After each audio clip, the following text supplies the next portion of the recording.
Hello, my name's Nick Hackett and I attend the 9 a.m. service at Osty Anglican.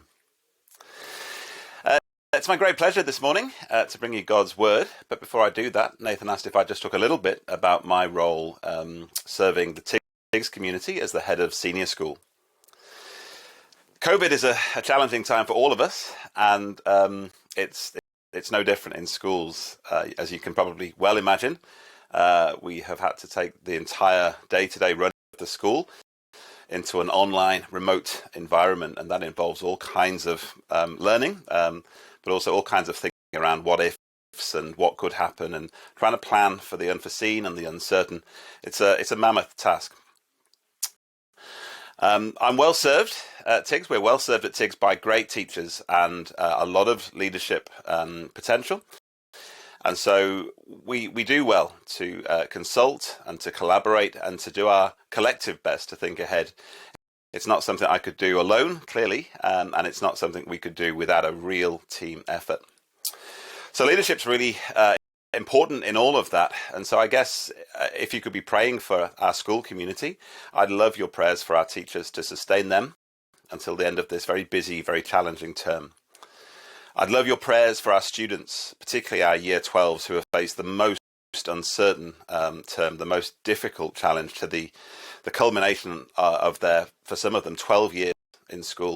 The little anecdote that I keep referring back to is that a student said to me sometime this term, they said, I didn't realise when I was eating my lunch at the canteen at the end of last term that it would be my last ever school lunch at TIGS after 12 years of being at the school. They just finished term 2, as we all did, assuming we'd be back after the holiday for term 3, but that hasn't been the case. So please be praying for our students and those Year 12s. They are, they've finished the end of their courses pretty much at this point, and they now have the final hurdle of their HSCs to clear, which on the latest news will be sometime in November. And if you could be praying for me, I always pray for 3 things: wisdom, for balance, and for energy.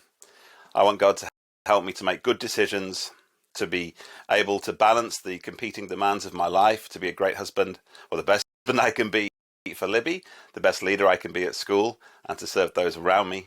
And I always pray for the energy to keep doing those things to the best of my ability.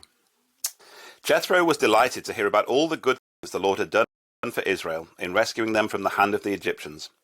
He said, "Praise be to the Lord who rescued you from the hand of the Egyptians and of Pharaoh, and who rescued the people from the hand of the Egyptians. Now I know that the Lord is greater than all other gods, for he did this to those who had treated Israel arrogantly."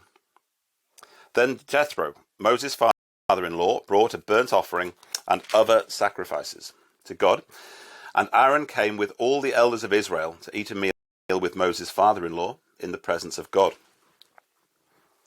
The next day, Moses took his seat to serve as judge for the people, and they stood around him from morning until evening. When his father-in-law saw all that Moses was doing for the people, he said, "What is this that you are doing for the people? Why do you alone sit as judge, while all these people stand around you from morning until evening?" Moses answered him, "Because the people come to me to seek God's will. Whenever they have a dispute, it is brought to me, and I decide between the parties and inform them of God's decrees and instructions." Moses' father-in-law replied, "What you are doing is not good. You and these people who come to you will only wear yourselves out. The work is too heavy for you. You cannot handle it alone. Listen now to me, and I will give you some advice, and may God be with you. You must be the people's representative before God and bring their disputes to him. Teach them his decrees and instructions, and show them the way they are to live and how they are to behave.